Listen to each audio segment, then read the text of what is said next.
Sieviete ar skaistu māju ilgojas pēc miera. Sieviete ar skaistu skatu pa logu vēlas vairāk brīvības. Sieviete dzīvoklī sapņo par savu māju.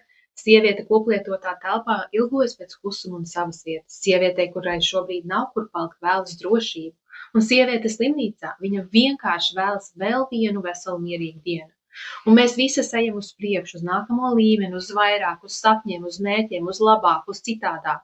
Un tas ir normāli. Vēlēties augt, vēlēties attīstību, vēlēties vairāk iespēju un vieglumu. Bet reizēm tas, kas tev jau ir šodien, ir tas, par ko kāda cita klusībā lūdz. Pateicība nenozīmē apstāties. Tā nenozīmē atteikties no saviem sapņiem. Pateicība nozīmē redzēt skaidri, redzēt, cik daudz tev jau ir. Un tikai tad no šīs vietas augt tālāk, bez steigas, bez tukšuma, bez salīdzināšanas. Jautājums tev, par ko tu šodien vari būt pateicīga, pat ja joprojām ej uz savu nākamo līmeni?